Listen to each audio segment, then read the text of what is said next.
మేడ్చల్ జిల్లా సామీర్పేట మండలం తహసీల్దార్ కార్యాలయం వద్ద ఉద్రిక్త వాతావరణం నెలకొంది. బొమ్మరసిపేట గ్రామానికి చెందిన 1049 ఎకరాల రైతు భూములను రికార్డులు తారుమారు చేసి మరొకరు కట్టబెట్టే కుట్ర జరుగుతుందంటూ రైతులు భారీ నిరసన చేపట్టారు. రెవెన్యూ అధికారులు భూమాఫియా కుమ్మక్కయ్యారంటూ మంత్రి పొంగులేటి శ్రీనివాసరెడ్డి, ప్రస్తుత కలెక్టర్ మను చౌదరి, మాజీ కలెక్టర్ ఆమోయ్ కుమార్ ఫోటోలతో ఫ్లెక్సీలు ఏర్పాటు చేసి రైతులు ధర్నా నిర్వహించారు. కేటీఆర్ ఆదేశాలతో రైతులకు మద్దతుగా నిరసనలో పాల్గొన్నారు బీఆర్ఎస్ నాయకుడు ఆర్ఎస్ ప్రవీణ్ కుమార్. కాంగ్రెస్ ప్రభుత్వంపై విరుచుకుపడ్డారు. ధరణిని భూభారతిగా మార్చి కాంగ్రెస్ గుండాలు భూములను కబ్జా చేస్తున్నారని ఆరోపించారు. 2023లో ఎంపీగా ఉన్నప్పుడు ఇదే బొమ్మరాజ్పేట భూ కుంభకోణంపై కలెక్టర్కు లేఖ రాసిన రేవంత్ రెడ్డి ఇప్పుడు సీఎం అయ్యాక ఆ భూములను ఏం చేశారని ప్రశ్నించారు. తప్పు చేసిన దొంగ అధికారుల కోసం ప్రత్యేక జైలు నిర్మిస్తామని హెచ్చరించారు. మరోవైపు మాజీ మంత్రి మల్లారెడ్డి మాట్లాడుతూ అధికారులకు అకృతి వల్లే ఒక్కరి భూమి మరొకరి పేరు మీదకు మారుతుందని మండిపడ్డారు. కోదండరాం కమిటీ నివేదిక ఇచ్చినా ప్రభుత్వం స్పందించకపోవడం దారుణమన్నారు. బొమ్మరాజ్పేట రైతులకు న్యాయం జరిగే వరకు బాధ్యులైన కలెక్టర్, ఆర్డీఓ, తహసీల్దార్పై చర్యలు తీసుకునే వరకు పోరాడతామని స్పష్టం చేశారు. ఆర్డీఓ గారు కానీ, కలెక్టర్ గారు కానీ, ఎంఆర్ఓ గారు కానీ వీటిని పక్కన పెట్టి హైకోర్టు మీద పక్కన పెట్టి వాళ్ళు లావాదేవీలను జరిపించడం పెద్దవాళ్లకు అసలు వాళ్ళకి హక్కు ఎక్కడి నుంచి వచ్చింది. ప్లస్ లేని ఆర్డర్ చూపించి ట్రాన్స్ఫర్ చేస్తున్నారు. అసలు ఆర్డర్ ఇవ్వమంటే ఆర్డర్ లేదంటారు. ఆర్డర్ లేనప్పుడు వాళ్ళు అలా ట్రాన్స్ఫర్ చేస్తారు. మనం క్వశ్చన్ తెలియకుండానే వారిపోతుంటాయి. ఏ రోజు రాజు మనం రోజు సైకిల్ చెక్ చేసుకోవాలంటే ఎక్కడ కూర్చుంది మనకి. అందుకని మనం దీని మీద ప్రొటెస్ట్ చేసి ల్యాండ్ కొనుక్కుని 26 ఏళ్ళు అయింది. అంతకుముందు చెన్నారెడ్డి మన ముందే ఉన్నాను. వాళ్ళ రికార్డు 26 ఏళ్ళు ఉంది, నాది 26 ఉంది. 52 ఏళ్ళ రికార్డు మాకు క్లియర్ ఉంది. 52 ఏళ్ళ నుంచి పొజిషన్ లో ఉన్నాము. నేను సెంట్రల్ గవర్నమెంట్ స్కీమ్ లో NLM national livestock mission లో 7 ఎకరాలు ఉంది సార్. 7 ఎకరాలు ఉంది. వాళ్ళ పేరు అసలు ఎక్కడా లేదు. గోపాలకృష్ణ గారు చూస్తే ఒక గుంటలో కూడా కనబడుతుంది. అది కూడా లీగల్ అమ్మేస్తున్నారు. 371లో 35 ఎకరాలు ఉంది. 35 ఎకరాలు 1 to 2 గుంటలు అసలు పేరు కనబడుతుంది. అది కూడా లీగల్ అమ్మేశారు. ఈ రోజు ఆ 35 ఎకరాలు సార్ వేదిక మీకు రావాల్సిన కోరుతా ఉన్నాం మల్లారెడ్డి సార్ గారిని.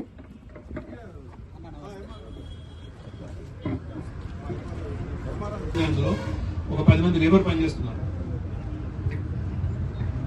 మధుకరణ గారిని ఒకసారి బ్రిడ్జ్ లెవెల్ అంతా దీని గురించి తెలుసు కాబట్టి అన్నగారు ఒకసారి చెప్పవలసిందిగా కోరుతా ఉన్నాను. 50 ఏళ్ళ ఒక 3 నెలలు అయింది. ఇప్పటికి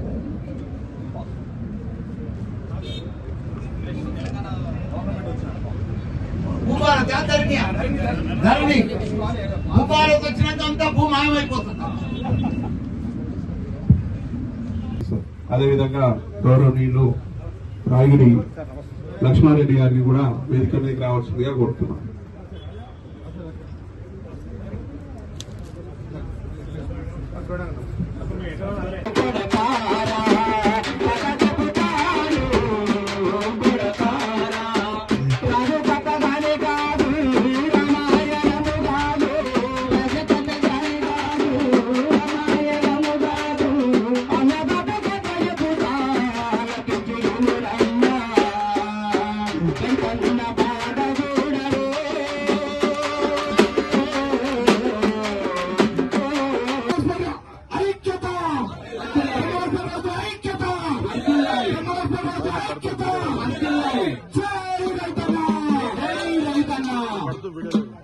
దాన్ని అడ్డుకునేందుకు ఈరోజు మా పార్టీ వర్కింగ్ ప్రెసిడెంట్ కేటీఆర్ గారి ఆదేశాల మేరకు నేను, అదేవిధంగా మాజీ మంత్రివర్యులు శ్రీ మల్లారెడ్డి గారు, అదేవిధంగా పార్లమెంట్ ఇన్ఛార్జ్ శ్రీ రాగిడి లక్ష్మారెడ్డి గారు, మధుకర్ రెడ్డి గారు, మిగతా నాయకులందరం కూడా ఈరోజు వేలాది మంది రైతుల సమక్షంలో ఇక్కడ మాట్లాడడం జరిగింది.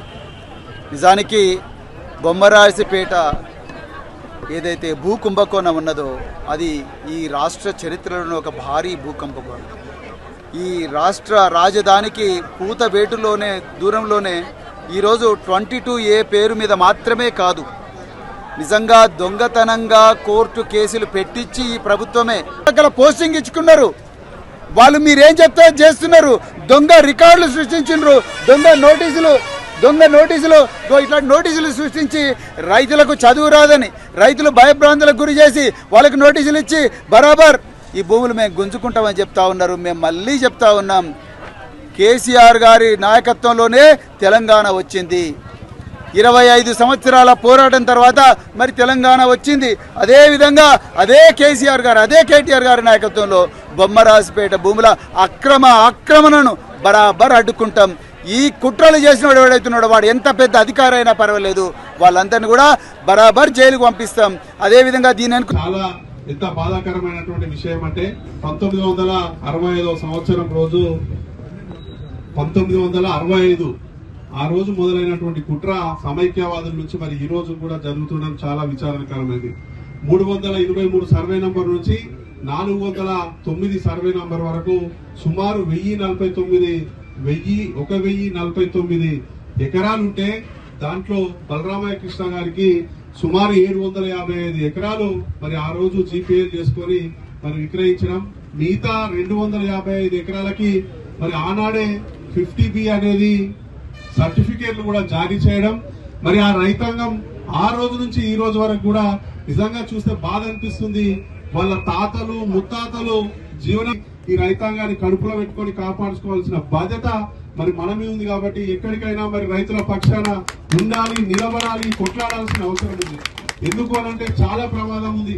ఈ మేడ్చల్ జిల్లాలోనే చూసుకుంటే ముఖ్యంగా 22A ద్వారా ఆయన కేసీఆర్ గారి నాయకత్వంలో 10 సంవత్సరాలు సుభిక్షంగా ఉన్నటువంటి ఈ రాష్ట్రంలో ఇలాంటి కష్టాలు నష్టాలు లేనటువంటి అన్ని వర్గాలను మరి చూసుకుంటే ఆయన కేవలం 16 లక్షల ఎకరాలు వక్సు గాని మిగతా దేవాదాయ శాఖ గాని కోర్టు కేసులు గాని వివిధ రకాలు ఉన్నటువంటి కేవలం 16 లక్షల ఎకరాలు మాత్రమే మరి 22లో ఉంటే ఇవాళ దాన్ని 1 కోటి ఎకరాలకు తీసుకుపోయిన ఘనత మాత్రం ఈ రేవంత్ రెడ్డి సర్కార్కే దక్కిందనే విషయాన్ని మాత్రం గుర్తు చేసుకోవాల్సిన అవసరం ఉంది.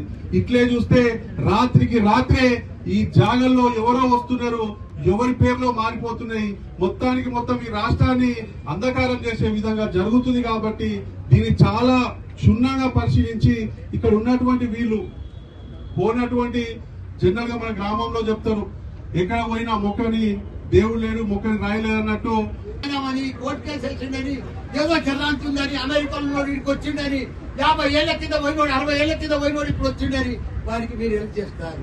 ఈ చిన్న చిన్న రైతులు 6 ఎకరాలు 5 ఎకరాలు 3 ఎకరాలు 10 ఎకరాలు వ్యవసాయం చేసుకొని బతుకుతున్నారు. నీకు పాస్బుక్ వాల్యూ లేదా, ధరణికి వాల్యూ లేదా, భూభారతికి వాల్యూ లేదా, ప్రొసీడింగ్ వాల్యూ లేదా, ఇవన్నీ ఇప్పుడు గోదావరిలో కలిపేసి చక్కగా ఎవరికి వస్తే వారి పేరు మీద ట్రాన్స్ఫర్ చేస్తే ఎట్లయితుంది, ఏమైతుంది? గవర్నమెంట్ ఉందా లేదా, కలెక్టర్ ఉందా, ఆర్టీఓ ఉందా, అన్ని ఎంఆర్ఓనే మార్చేస్తాడా, ఏదనుకుంటారు అవుతుందా? ఇట్లనే మనం చంప తింటారా? ఇదే నా ప్రభుత్వం, ఇదే నా సీఎం, ఇదే నా మంత్రులు, ఇదే నా లెక్క, ఎవరు లేరా? అంతా చూస్తుండగానే పగడి దొంగ లెక్క లూటీ చేస్తారా? ఈ భూములంతా మాయం చేసేస్తారా? భూములంతా పేరు మార్చేస్తారా? భూములంతా దయచేసి నేను సీఎం గారికి రిక్వెస్ట్ చేస్తున్నా, మీరు ఎంక్వైరీ చేయాలి, ఈ రైతులను కాపాడాలి, ఈ భూములను కాపాడాలి. ఎందుకంటే మీరు కాపాడుతా అని చెప్తున్నారు, మీరు మాట ఇస్తున్నారు, కానీ కింద ఏం జరుగుతుందో మీరు కూడా. మన మేడ్చల్ నియోజకవర్గంలో బొమ్మిరాజ్పేట ఈరోజు మన మేడ్చల్ నియోజకవర్గంలోని గ్రామం బొమ్మిరాజ్పేట గ్రామంలో గత 50 సంవత్సరాల సంధి కూడా 70 సంవత్సరాల సంధి కూడా రైతులు వ్యవసాయం చేసుకుంటూ ప్రొసీడింగ్స్ తీసుకొని ఆంధ్ర కంబైన్డ్ రాష్ట్రంలో పాస్బుక్లు ఉన్నాయి, మళ్ళా ధరణి పాస్బుక్లు ఉన్నాయి, భూభారతి పాస్బుక్లు ఉన్నాయి, అన్ని వాళ్ళు వ్యవసాయం చేస్తూ ఉన్నా కానీ ఇప్పుడు 1000 ఎకరాల 1049 ఎకరాలు అది గత 60 సంవత్సరాల సంధి కూడా చేస్తుంటే వాళ్ళను ఇప్పుడు వచ్చి ఈ భూమి ఎవరిదో అమెరికా అయినది, ఎవరిదో సాదా బైనామైనది, ఏదో చిన్న కేసు ఒక 7 ఎకరాల్లో తీసుకొచ్చి ఆ భూమి వేరేల పేరు మీద ట్రాన్స్ఫర్ చేయడము, ఒక 50 ఎకరాల ఐటీసీ కంపెనీది ఎవరికి తెలియకుండానే ఐటీసీ కంపెనీ భూమి మార్చుకోవడము, ఇట్లా రకరకాలు. రైతుల రాజ్యం మన టిఆర్ఎస్ ప్రభుత్వం అప్పుడు ఉన్నప్పుడు బ్రహ్మాండంగా జరిగింది. కానీ ఇప్పుడు కాంగ్రెస్ వచ్చిన వద్దుగా బాధలే బాధలు, బాధలే బాధలు, కబ్జలే కబ్జలు, కబ్జలే కబ్జలు. దీనికి ఈ రైతులను భరోసా నింపేందుకు, కాపాడేందుకు మన ఆపద్ బాంధవుడు, మన టైగర్, మన ఆర్ఎన్ ప్రవీణ్ గారు, పెద్దలు గౌరవనీయులు, అదే మాదిరిగా మన లక్ష్మీరెడ్డి గారు, మన వైస్ చైర్మన్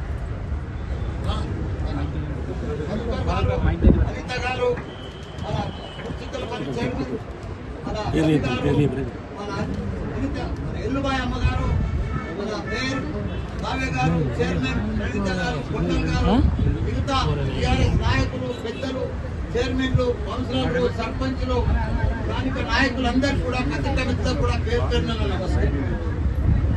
నాకు బాగా తెలుసు, నేను మంత్రి ఉన్నప్పుడు కూడా ఈ ల్యాండ్ విషయం నా దగ్గరకు వచ్చింది.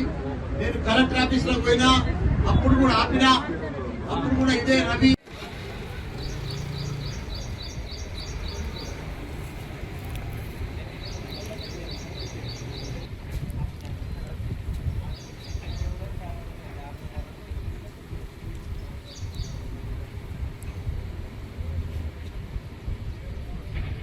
మొత్తానికి ఈ బొమ్మరాజుపేట రైతుల వీరోచిత పోరాటాన్ని మీ కళం ద్వారా, మీ వీడియో కెమెరాల ద్వారా తెలియజెప్పడానికి వచ్చేసిన మీడియా మిత్రులందరికీ ఈరోజు మరి కేసీఆర్ గారు, కేటీఆర్ గారుల ఆదేశాల మేరకు బొమ్మరాజుపేట రైతులకు అండగా నిలవాలని ఈ రోజు ఇక్కడికి వచ్చిన మరి భారత రాష్ట్ర సమితి నాయకులకు, నాయకురాళ్ళందరికీ కూడా మరొకసారి జై తెలంగాణ. మన అన్నలు పాట పాడుతుంటే నాకు ఒకటి గుర్తుకొచ్చింది. మేము పోలీసులు ఎప్పుడు అంటున్నాం, ప్రాణం తీసేది తూట, ప్రాణం పోసేది పాట. మరి అంత గొప్ప పాట పాడి ఈ రైతన్నలకు మరొక్కసారి ప్రాణం పోస్తున్న మరి గాయకులకందరికీ కూడా హృదయపూర్వక ధన్యవాదాలు తెలుపుతూ, దుక్కి దున్ని మొక్క నాటి, మొక్కకు నీళ్లు పోసి, పుట్ల కొద్దీ పంట తీసి, ఈ రోజు ఆ పంట ఏ భూమి నుంచి పుట్టిందో ఆ భూమి ఇలా ఈ భూతాలు, కాంగ్రెస్ భూతాలు కబ్జా చేస్తుంటే ఆ కబ్జాలకు వ్యతిరేకంగా ఈ రోజు పోరాటం చేయడానికి